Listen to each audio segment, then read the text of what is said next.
A, B, C, D, E, F, G. Testing, testing, 1, 2, 3, 4. A, B, C, D, E, F, G. Testing, testing, testing. Testing, 1, 2, 3, 4. A, B, C, D, E, F, G. Testing, 1, 2, 3, 4.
Good evening, everyone.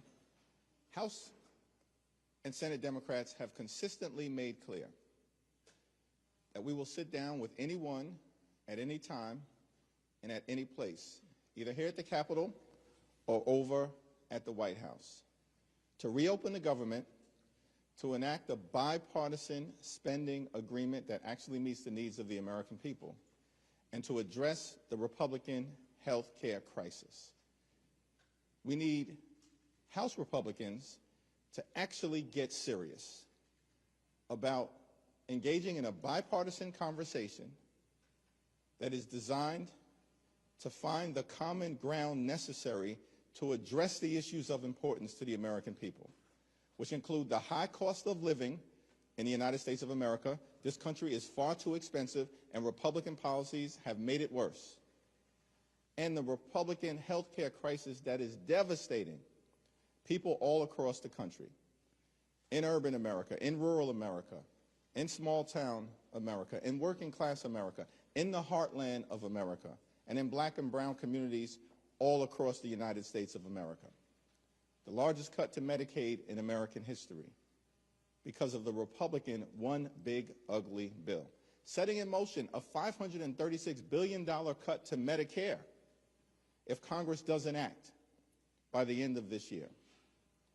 Because of the Republican refusal to extend the Affordable Care Act tax credits, premiums, copays, and deductibles for tens of millions of Americans are skyrocketing all across the country in a manner that will deprive people of health insurance or lead to medical bankruptcy. We know hospitals and nursing homes and community-based health clinics all across the country, including in rural America, are closing because of the Republican health care crisis. And they've effectively ended medical research in the United States of America. This is a crisis that requires urgent action now. And Leader Schumer and myself have repeatedly made clear to the White House and to Republicans here on Capitol Hill that we're ready to sit down to work things out, but it has to be done in a way that actually improves the quality of life of the American people and doesn't continue to undermine it, which is what Republicans have done all year, hurting everyday Americans in order to reward their billionaire donors. Questions? Mr. Leader, thank you. I don't know if you heard the President's comments a short time ago in the Oval Office, but he did seem to indicate a willingness maybe to negotiate on the ACA subsidies. He said if we made the right deal, he also seemed to suggest that, well, he said something to the effect of we're talking to Democrats. So A, have you had any conversations as of late with the President or the White House? And B, what do you make of his willingness maybe to strike a deal here? Well, the White House has gone radio silent since the Oval Office meeting last Monday, and neither Leader Schumer or myself have heard a word from the administration about resolving this issue, making clear to us that the White House wanted to shut the government down, to continue the chaos that they've been inflicting on the American people since day one of this presidency. It's an interesting statement that the President has made, and I think both House and Senate Democrats are clear. We'll sit down anytime, any place with anyone from your administration, including the President, to get a resolution here with respect to the Affordable Care Act tax credits, which need to be extended right now, as well as dealing with and addressing the Republican health care crisis that is devastating everyday Americans all across the country. Do you still intend to call House Democrats back into D.C. this week at all? We have a caucus meeting at 6 p.m. today. We'll have a House Democratic caucus leadership meeting. That's the full leadership tomorrow, and I expect a strong presence of House Democrats throughout the week here in Washington. And the interesting thing to me is, why are House Republicans still on vacation? They've actually been on vacation for the last few weeks, and Mike Johnson, once again, has canceled votes. Why are they so afraid of being here at the Capitol and doing their job? Why don't Republicans want to swear in Representative-elect Adelita Grijalva? Is it the Epstein files? Is it the unwillingness to address the Republican health care crisis? Is it because they know the American people have blamed Republicans for recklessly shutting down the government? Or is it all of the above? House Democrats are here on duty.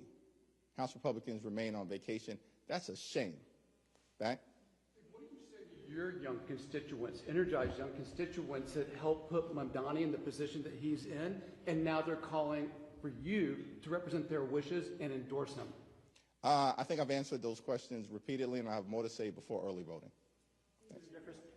Democrats historically have been relatively anti-shutdown. Are you concerned as this drags out that you might be helping normalize that as a negotiating tactic? No, we're not normalizing anything here. What we're normalizing is the notion that if Republicans want Democrats to participate in a spending bill that requires Democratic votes in the Senate, and I'm thankful for Senate Democrats who are holding strong under the leadership of Chuck Schumer. If Republicans want Democratic participation in the appropriations process, then that means we actually have to come together, sit down, negotiate a bipartisan bill, and do something that makes life better for the American people and doesn't continue to hurt everyday Americans. We were very clear from the beginning. For weeks in September, we said we will not support a partisan Republican spending bill that continues to gut the health care of the American people. We didn't hide that from anyone. We were very clear, live and direct, with Republicans and with the American people.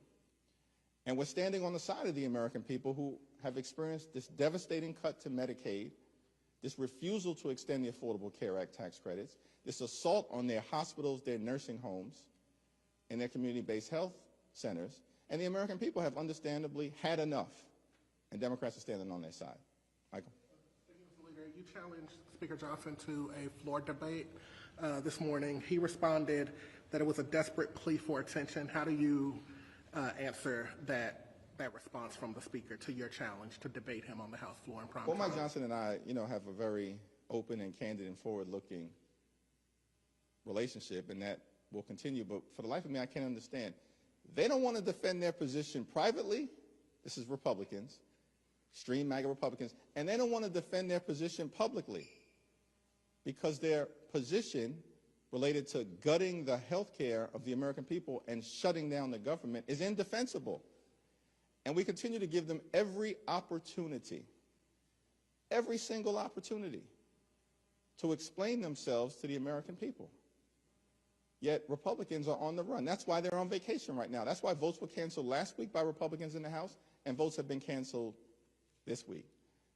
We're in the middle of a shutdown and a chaotic presidency that begun on January 20th and continues. This is a cost of living crisis that the American people are confronting. Donald Trump promised that costs would go down on day one.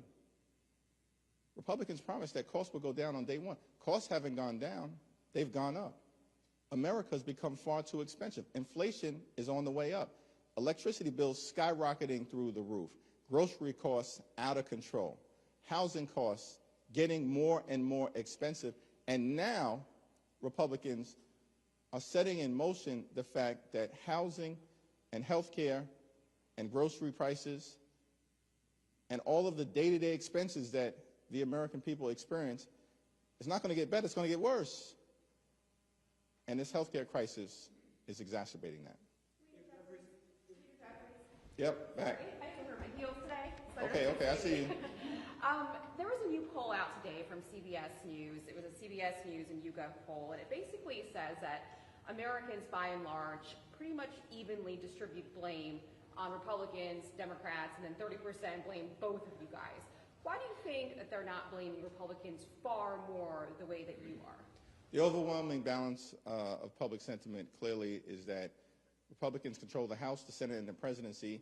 Republicans have shut the government down. They've shut the government down because of their refusal to address the health care crisis that they've created.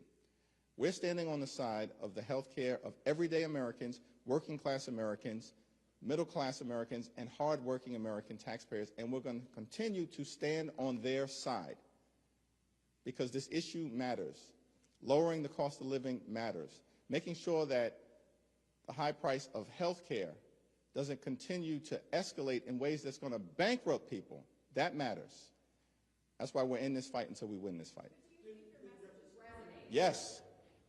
Just to clarify, it wasn't just that President Trump said he would be willing to work with Democrats. He said, I'm going to quote him, "We are speaking with the Democrats, and some very good things could happen with respect to health care." So you're saying you've had no discussions with the White House at all. Do you know of any Democrats that have spoken to President Trump at all on this issue?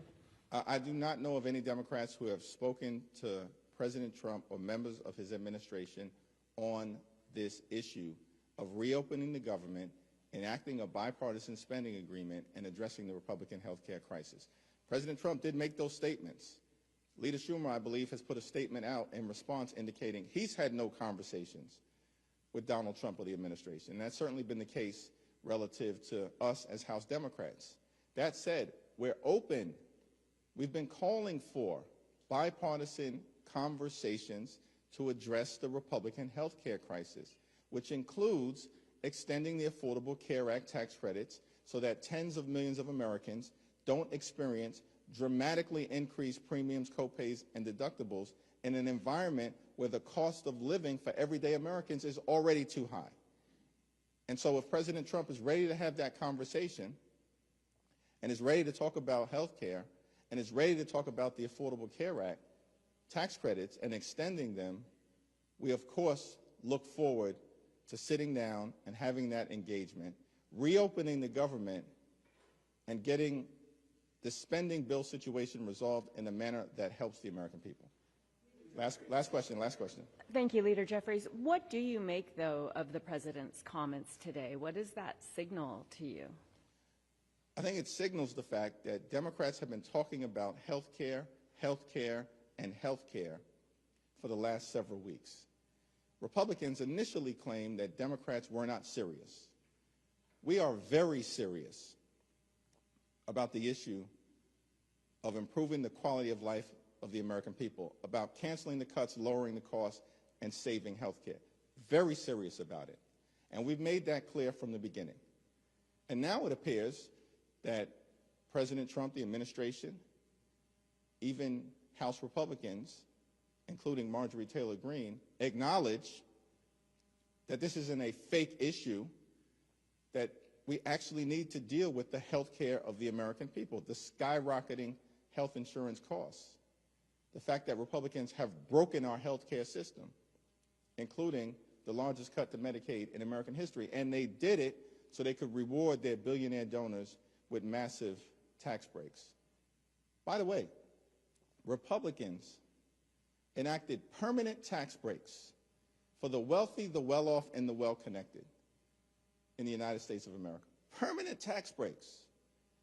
And now the nerve of these people to say to us that we don't have the time or inclination to address the Affordable Care Act tax credits for working class Americans and can't be bothered to extend them at all. And certainly have taken a position that there's no circumstance where we will extend them permanently. This is because Republicans have very different priorities than we do. And our priorities as Democrats, House Democrats and Senate Democrats, will continue to be standing up for working class Americans, middle class Americans, and everyday Americans who need us to fight for their health care.